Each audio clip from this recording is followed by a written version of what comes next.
안녕하십니까. 목회 관점으로 본 요한계시록 이윤식 목사입니다. 16장 17절로 21절까지 함께 하겠습니다. 일곱째 천사가 그 대접을 공중에 쏟음에 큰 음성이 성전에서 보호자로부터 나서 이르되 되었다 하시니, 그리고 일곱 번째가 그의 사발을 공기 위에 쏟았다. 그리고 큰 음성이 성전에서 보좌로부터 나왔다. 말하기를 그것이 되어 왔다. 일곱째 대접 재앙 심판은 우주적 재앙의 심판입니다. Kai who have the most second ten PR and out epiton aura, Kai seldom ponem megale act now apot dronu legusa gegonen. 일곱 번째 대접은 공중에 쏟아집니다. 여기서 공중, 아에르라는 단어는 땅 지표면의 바로 위에 있는 대기 의미와 땅 위의 공간, 땅 위의 공간이라는 의미를 갖습니다. 이것은 세 가지 설명이 가능합니다. 첫 번째로 출애굽 9장 22절로 34절의 10가지 재앙 중 일곱 번째 사건을 배경으로 공중의 의미를 이해하는 것입니다. 출애굽기 9장 22절부터 34절에서는 하늘을 향하여 손을 들자 하늘에서 우박이 내려 애굽을 심판하는 사건을 기록합니다. 이 두 번째로는 이것은 단순한 대기 중의 공간을 지칭하기보다는 좀 더 악의 세력과 치열한 영적 다툼을 벌이고 있는 영역으로 이해할 수 있습니다. 세 번째는 이것은 악의 핵심적 영역과 관련된다고 볼 수 있습니다.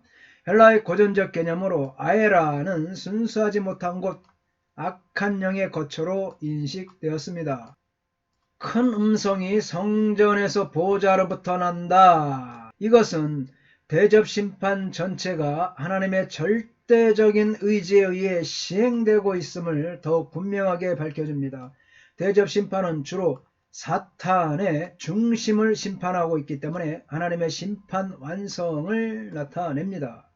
하나님의 음성은 무척 단순하게 되었습니다. 말씀함으로써 종말을 선언합니다. 곧 하나님은 그리스도의 십자가에서 다 이루었다, 테텔레스타이 외쳤을 때 발효된 그 결말을 선언합니다.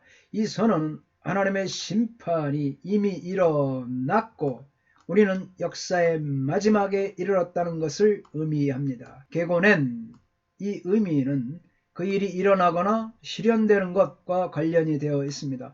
종종 요한계시록에서 그것은 하나님이 심판하실 때 사용하는 자연현상의 활동을 의미합니다. 본문에서 되었다 이 말은 심판의 시간이 다 되었고 하나님의 최후의 나라가 도래했다는 것을 의미합니다. 하나님의 구원은 하나님을 모독하는 사람들에게 최종적인 심판이 내리는 것으로 완성됩니다.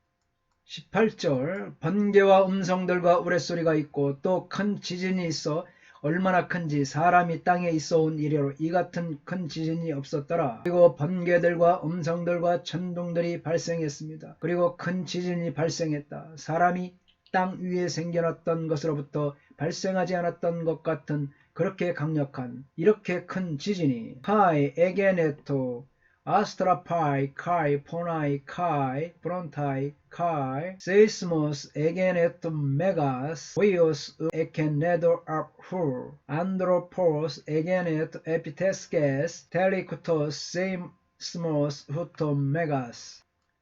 요한계시록에서는 지진이 7회 등장합니다. 지진이 얼마나 컸던지 사람이 땅에 있어온 이래로 이 같은 큰 지진이 없었다고 말하고 있습니다. 한편으로 지진은 언약적인 차원을 지닙니다.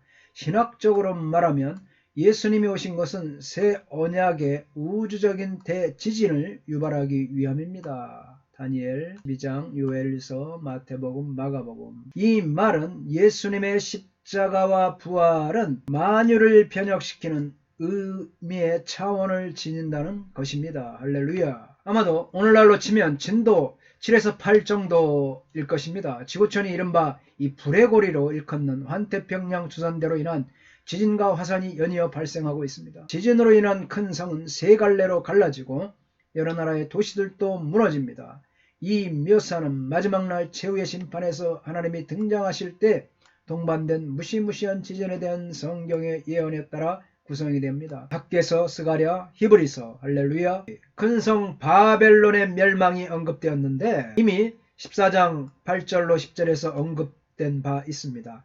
큰 성이 세 갈래로 갈라진 것은 그 성이 철저하게 멸망한 것을 상징할 뿐더러 옛 창조 질서가 흔들리는 것을 상징합니다. 할렐루야.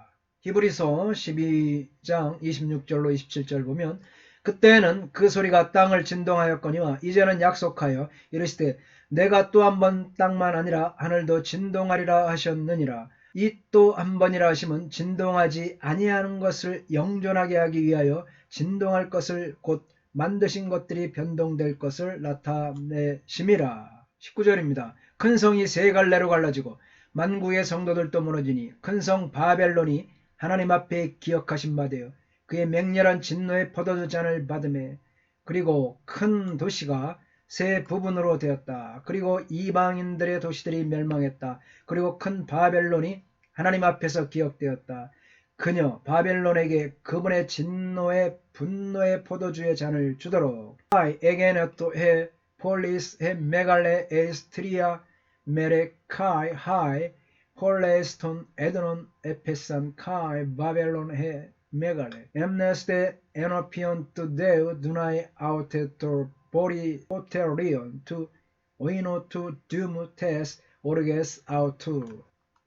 큰 성 바벨론, 예루살렘, 로마, 인간의 문화와 제약의 도시, 적그리스도의 국가들, 적그리스도적인 왕권 전체 세상 정권, 사탄 세계의 조직, 무신론적 인간사회, 이처럼 학자들은 큰 성 바벨론에 대해서 그렇게 밝히고 있습니다.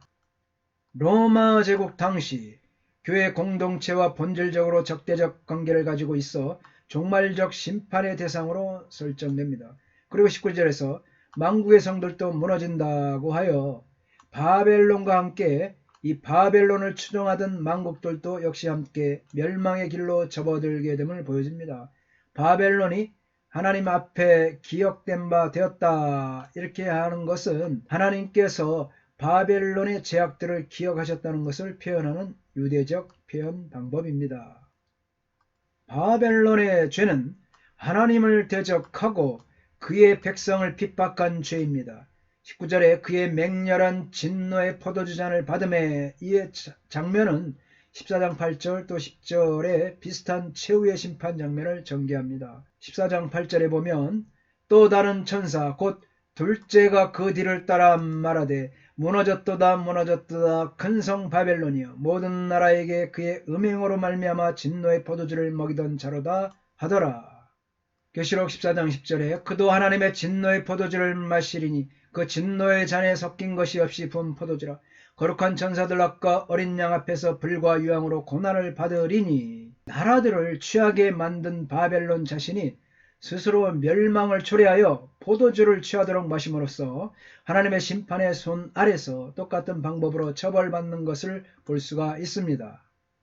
20절 각 섬도 없어지고 산악도 간데 없더라. 카이파사 네소스 에프겐 카이 오레욱 휴데레산 그리고 모든 섬이 사라졌다. 그리고 산들이 발견되지 않았다. 21절 또 무게가 한 달란트나 되는 큰 우박이 하늘로부터 사람들에게 내리매 사람들이 그 우박의 재앙 때문에 하나님을 비방하니 그 재앙이 심히 크미러라.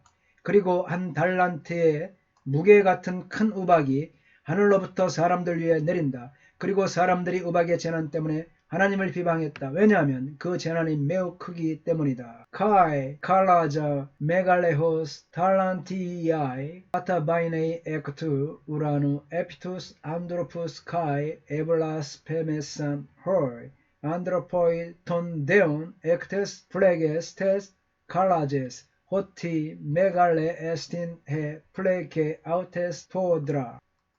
여기서도 폭풍신년과 지진의 결과가 계속 언급됩니다. 6장 14절의 폭풍신년에서 각 산과 성이 제자리에서 옮겨지는 일이 일어났습니다. 본문에서도 그 사건의 반복이 됩니다. 그런데 본문에서는 각 섬도 없어지고 산악도 간데 없습니다. 자연적인 물체가 사라져버리는 것에 대한 주제는 땅과 하늘이 그 앞에서 피하여 간데 없다라고 말씀하는 20장 11절에서 종료됩니다. 섬들이나 산악은 가장 안전하고 고정된 것인데 그것마저 온데간데 없이 사라질 정도로 옛 세상 전체가 하나님의 심판의 대상이 됩니다. 이때 만국을 미혹하던 큰 성 바벨론은 하나님의 진노의 포도주를 받고 멸망합니다. 지진과 더불어 무게가 1달란트나 되는 큰 우박이 내립니다. 40kg 정도의 얼음이면 엄청난 재앙이죠. 재앙. 이런 크기의 무게에 달하는 우박이 하늘에서 떨어지는데 누가 어떻게 견딜 것입니까? 이 정도의 무게의 우박이라면 산과 섬을 없어지게 하기에 충분한 것입니다. 한마디로 말해서 대재앙입니다. 1달란트의 무게는 심판의 중함을 보여줍니다. 이런 큰 우박은 애굽 땅에 내려진 7번째 재앙을 생각나게 합니다. 그러나 땅에 속한 사람들은 역사가 진행되는 동안에도 그랬듯이 심지어 최후의 심판이 내리는 상황에서도 하나님을 비방합니다. 본문은 그 이유를 그 재앙이 크다는 데서 찾습니다. 크다라는 형용사 요한계시록에서 80회 등장하죠. 16장에서는 11회나 사용되었습니다. 회개할 여유를 가질 수조차 없을 만큼 철저하고 두려운 심판이 내리기 때문일 것입니다. 사람들의 완악과 하나님의 심판은 요한계시록의 중요한 주제입니다. 할렐루야. 애굽의 바로와 바벨론의 느부갓네살이 하나님의 심판에 완악했듯이 마지막 때 사람들도 회개하지 않고 하나님을 대적합니다. 하나님께서 이들에게 심판을 내리는 것은 당연합니다. 대접재앙은 세상의 악의 세력에 내리시는 하나님의 최종적인 진노를 묘사합니다. 세상과 악의 세력은 역사를 통해 다양한 방법으로 등장했습니다. 구약의 선지자들처럼 요한은 그의 시대가 종말에 임할 것으로 이해하고 예언했습니다.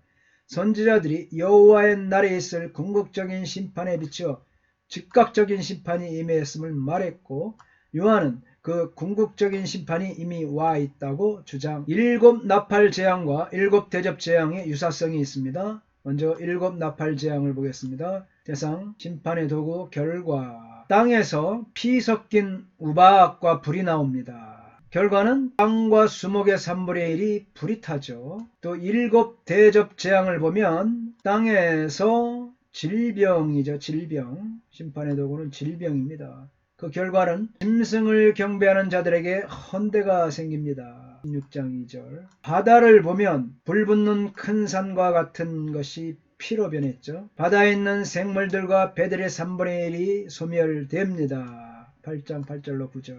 7 대접 재앙의 바다 보면 질병이고 바다 가운데 있는 모든 생물이 죽습니다. 16장 3절. 세 번째 보면 강과 물샘인데 큰 별이 나타나고 쓴쑥이죠. 심판의 도구는. 결과로 물이 쓰게 되고 이로써 많은 사람들이 죽습니다. 8장 10절 11절. 7 대접 재앙을 보면 강과 물의 근원이 피로 변하죠. 성도들에 대한 핍박의 보응으로 불신자들이 피를 마시게 됩니다. 16장 4절로 7절. 4번에 보면 네 번째 보면 천체 해달별들이 암흑으로 변합니다. 전체의 3분의 1이 어두워지죠. 7 대접을 보면 태양이 불이고 불신자들이 불에 타 죽으나 회개치 않고 도리어 하나님을 회방합니다. 16장 8절로 9절 말씀.